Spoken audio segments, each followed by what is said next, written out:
You're watching the Emmy Award-winning KFOX 14 News at 9. El Paso voters could have a lot to decide next month. If the latest poll numbers hold up, there will be several runoff elections for the mayor and multiple city council seats. Good evening, everyone. Happy election night. I'm Meghan Lopez. First on Fox tonight, El Paso voters had 8 people to choose from for mayor: Jaime Perez, David Saucedo, Dee Margo, Charlie Stapler, Jorge Artalejo, Emma Acosta, Elisa Morales, and Willie Kager. Here's a look at the top 2 vote getters so far. Dee Margo took a commanding lead early in the night. He's standing at about 45 to 46% of the vote right now. David Saucedo is in second place right now with about 24% of the vote. It appears that they will head to a runoff election on June 10th.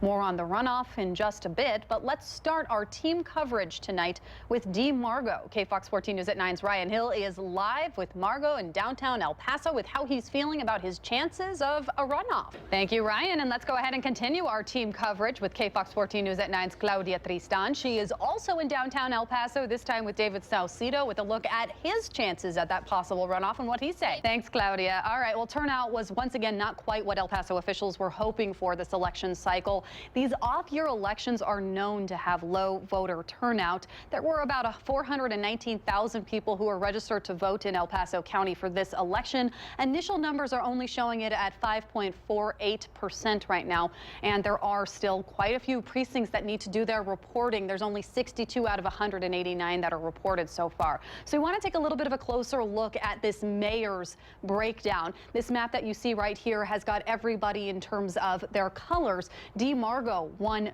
handily in West El Paso and also on the east side. David Saucedo tended to do better, a little bit better here in downtown El Paso with a couple of red spots for Emma Acosta. We'll go into those numbers a little bit more later in our show.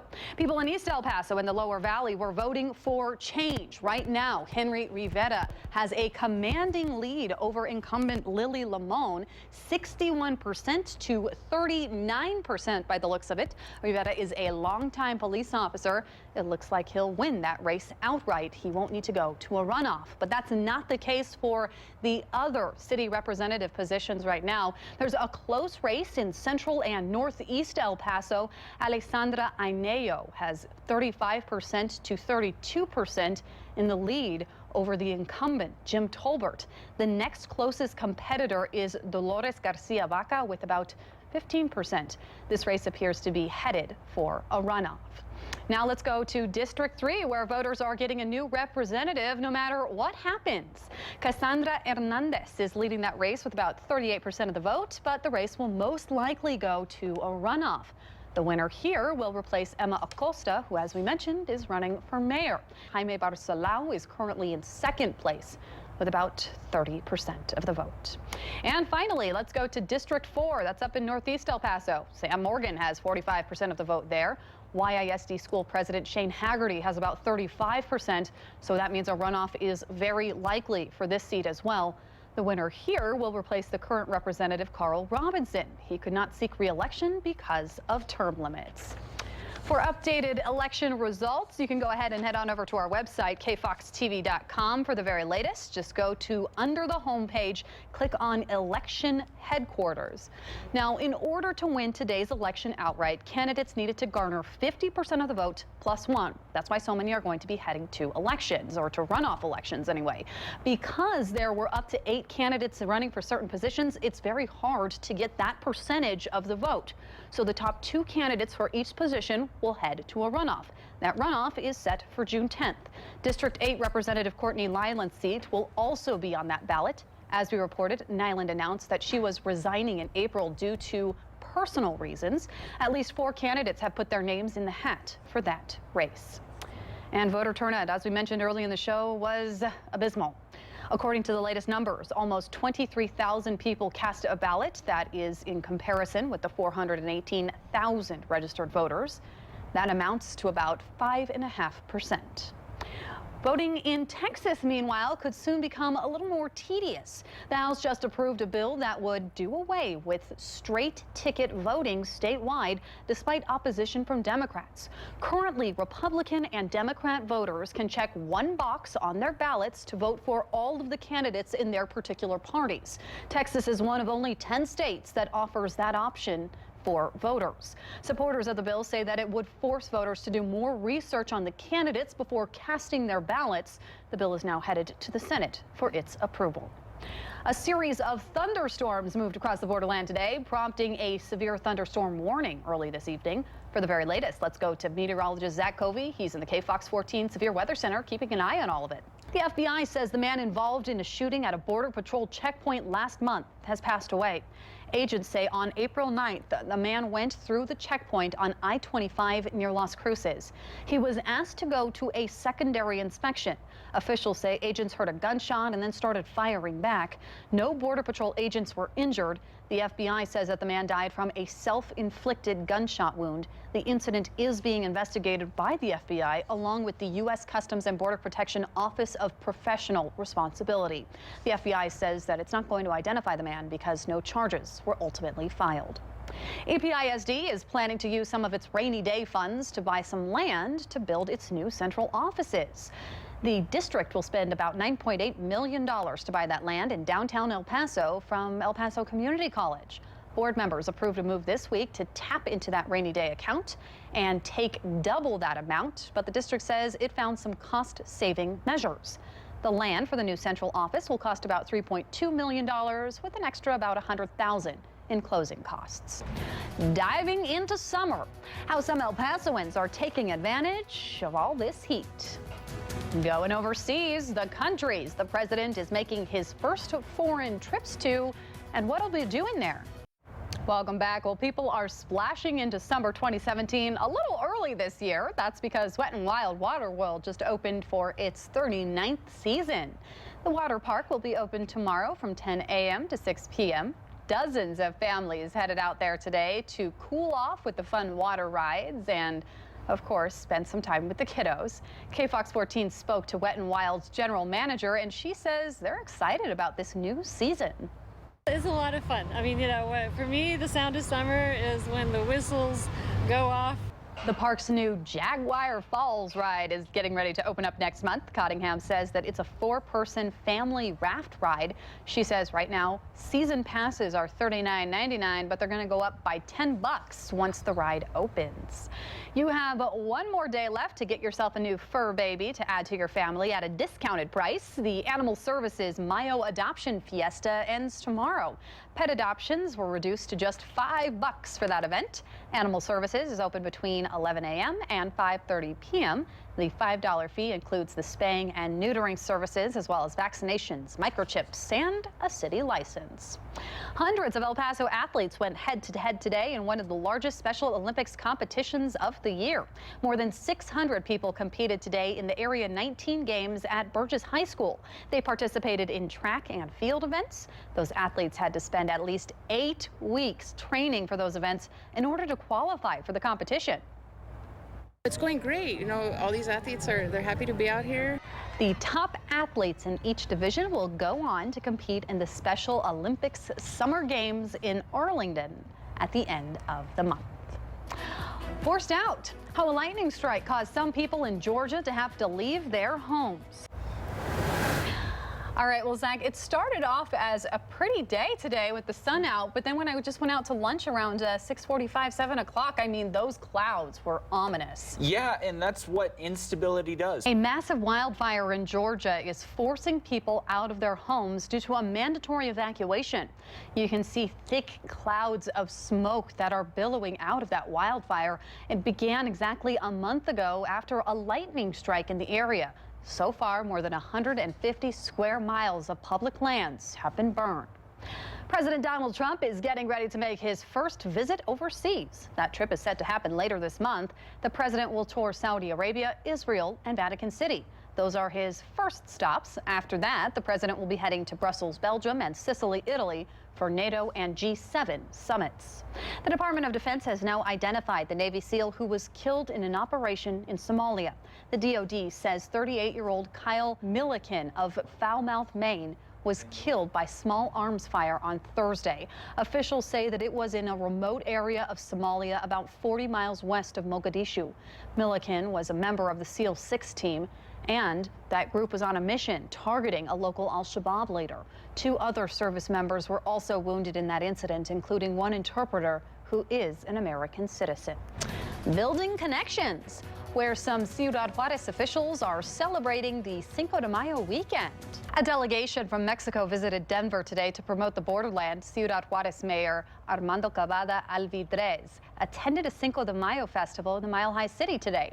The tourism manager for Juarez, Jose Ramos, tells KFOX 14 that the group is in Denver promoting the Borderplex region as a tourism destination. Cavada was invited to speak to the crowd and told people that the United States and Mexico should be building bridges and not walls. Cavada was joined by Denver Mayor Michael Hancock. Thank you so much for joining us for our newscast tonight. And for the latest on all of those election results, once again, go to our website, kfoxtv.com. We'll see you right back here tomorrow. Good night, everyone. This is CBS 4 at 10. El Paso County Republicans have some long-term visitors outside of their headquarters. Good evening, everyone. I'm Meghan Lopez. Protesters have set up camp outside of the group's doors for days now. They are protesting proposed cuts to Medicaid. CBS 4 at 10's Claudia Tristan joins us live in the studio with why Republicans think the protesters are preaching to the wrong people. The U.S. Department of Health and Human Services has agreed to review the level of access New Mexicans have to behavioral health services through the Medicaid program. Members of New Mexico's congressional delegation made that request earlier this year. The state's behavioral health system was upended in 2013 when Republican Governor Susana Martinez's administration froze payments to 15 nonprofit groups that serve people using Medicaid. The move happened after an audit raised questions about fraud and abuse. Some of those providers were forced to close down altogether. Others were replaced by out-of-state companies. Critics argue that the move cut off access to behavioral health services. Conservative activists are trying to block Houston from paying same-sex spousal benefits to city employees. This comes after the Texas Supreme Court ruled that gay couples might not be entitled to them. Attorneys filed a motion yesterday in the Harris County District Court, which includes Houston, to try to block those benefits. They also want the city to be paid back the money it spent on same-sex spousal benefits since November of 2013. Last week, the state Supreme Court overturned a lower court's decision favoring same-sex marriage benefits and sent that issue back to trial. The New Mexico prison system is facing a lawsuit for alleged overcrowding. The Santa Fe New Mexican reports that the lawsuit was filed in U.S. District Court this week. It alleges 4 prisons are in violation of the Duran consent decree, which guarantees each inmate at least 60 square feet of living and sleeping space. The suit claims that extra bunk beds were added to some cells and that prisoners are being crammed into small dormitories and also spaces that are not intended for living. A spokesperson for the Corrections Department says that the allegations are either wrong or have been addressed. New tonight, Las Cruces firefighters are trying to figure out what caused a car to go up in flames in the middle of a major highway. It happened on I-25 this morning. One of our co-workers took this video of that car fire. Las Cruces police say the driver of the car was flagged down by another motorist who noticed smoke billowing from the vehicle. The passerby then pulled over and called 911. Firefighters were able to quickly control the blaze. No one was injured. First responders were called to a report of a near drowning in Far East El Paso today. It happened near the intersection of Sunflare and Sunquest Street. The call went out around 4 p.m. this afternoon. One person was taken to the hospital with life-threatening injuries. El Paso police are looking for the suspect responsible for an East El Paso shooting. It happened early this morning on Sterling Mary Way near Pelicano Drive. Police say a fight at an overnight party escalated, leading to the shooting. Officers reportedly found a man sitting in a parked car outside of a home with a bullet injury. He was taken to the hospital with non-life-threatening injuries. No arrests have been made at this time. People in Far East El Paso are fed up after a series of power outages in recent weeks. The latest one happened yesterday and affected more than 6,000 people. There have been 2 in that area in the past week alone. Those were due to a faulty transformer that's currently being replaced. But people in the neighborhood say it's happened multiple times before. CBS 4 On Your Side went to El Paso Electric to try to find out what's been happening. The utility tells us that there have been different causes each time. The number 1 causes are usually around weather or people hitting poles. Despite some confusion among customers, Gutierrez clarified that none of those outages have been part of rolling blackouts. He says customers would be notified if that was going to be the case. The last time that the utility company had to do a rolling blackout was during the freeze back in 2011. A federal court has dismissed a lawsuit against Texas's campus carry law. It was submitted by 3 University of Texas professors who argued that it would have a chilling effect on classroom debate. The professors filed that suit last summer before the legislation took effect in September. The campus carry law allows people with concealed handgun licenses to carry weapons inside of school buildings. The professors said that guns in the classrooms could lead to self-censorship during discussions about emotionally or politically charged topics such as abortion and gay rights. 2 protesters had to be removed from Senator Ted Cruz's town hall today. The Texas senator was in Houston speaking about various veterans issues, including his bill to reform the VA system. One man was holding up a sign that read, quote, "Ted Cruz kills vets." He was escorted out of that forum. Minutes later, a woman had a heated argument with Cruz during the forum, claiming that she tried reaching out to his office but wasn't able to get through. Cruz said that he would respond to her concerns at a later date. She was also forced to leave. President Trump tackled the issue of a possible North Korean threat at the G20 summit today. CBS 4 News reporter Wendy Gillette shows us the discussion that President Trump had with other world leaders. Things got heated in a Ku Klux Klan rally held in Virginia this afternoon. Even before that rally begun, about 1,500 counter-protesters filled a Charlottesville park awaiting the arrival of the KKK from North Carolina. Dozens of state and local police officers were on the site to try to keep the peace. The crowd was large and people were screaming and chanting. Klan members arrived waving 30 Confederate flags and held signs about Israel and communism. The 2 sides taunted each other and yelled things like "Go home KKK," "Death to the Klan," and "Black Lives Matter." Things did remain peaceful, however, between the protesters and the KKK members. Well, it's been 1 year since the deadliest or one of the deadliest mass shootings of police officers in our nation's history. On July 7th of last year, 5 Dallas police officers were gunned down by an Army veteran during a peaceful protest. Dallas police say that incident is still under investigation and it will take longer to get details released to the public because it's heading to a grand jury. They will have to decide whether there was proper use of force during an incident that led to the death of the suspect who killed those police officers. There's still one more day for you to head on over to this year's Isleta Mission Festival. There's carnival games, live music, and Native American cultural dancing, among other things there. This is video of that event that was held today. The Isleta Mission is one of the oldest in the country. Money that's going from this event is helping maintain and preserve that mission. This festival obviously helps with the funding. The festival committee says it's expecting to see more than 30,000 people throughout the weekend, and the event tonight goes on until 1 a.m. in case you are a night owl. The El Paso Zoo extended its hours tonight for the Zoo After Howlers event. Guests were able to get up close and personal with some of their favorite animals. Zookeepers also came out and met with the community. There are plans to have more events like that in the future. There are some things in the works to maybe do them outside of the summertime when it's a little bit cooler. The next After Howlers event will be on Saturday, August 19th. It will go from 3 to 8:30 p.m. Part of an El Paso library has been transformed into a work of art. A new 5,000 square foot mural was unveiled today at the Clarity Fox Library. Local artist Adrian Lopez teamed up with the Museums and Cultural Affairs Department's Artist Incubator program to create that mural. Members from the community, including the Henderson chess team, also helped put the finishing touches on the mural. The mural started with me receiving an award from MCAD. The city helped fund the mural's design and creation. An underwater adventure. Under the sea. The festival that looked like a picture out of Disney's The Little Mermaid.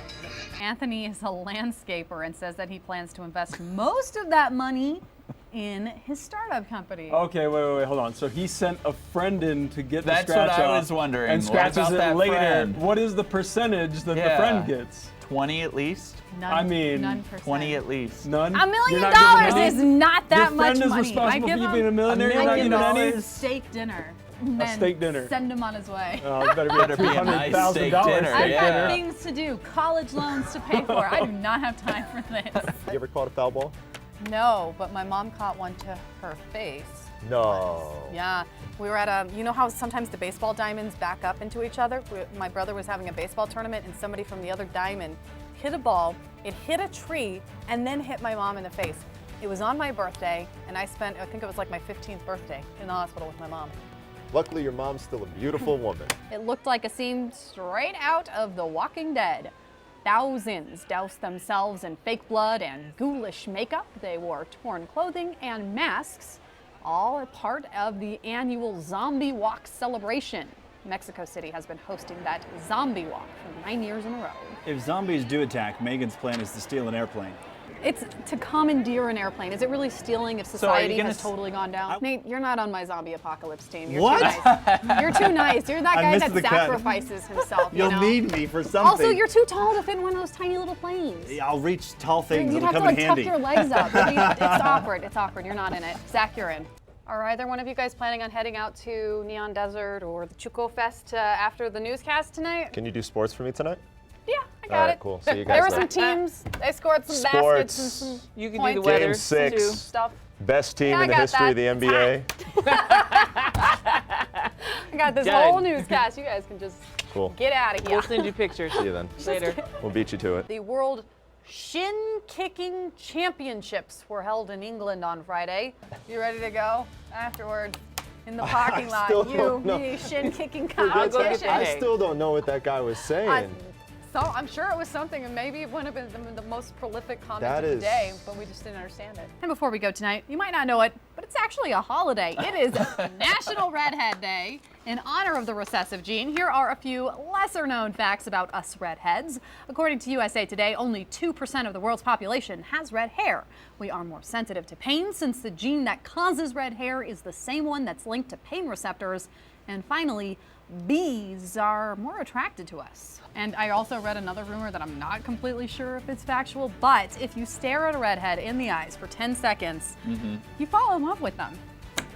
Science. Guess we better go 9 then. But then, like when you're in that fall time, is it sandals? Are they appropriate? Well, I've seen people wear socks with sandals. Now, I don't know how people go over with that. I'm going to call this segment Fashion Conundrums with Meghan Lopez. Write in, please give us your advice. And if you say boots with the toes sticking out, you're out. Forget about You're it. out.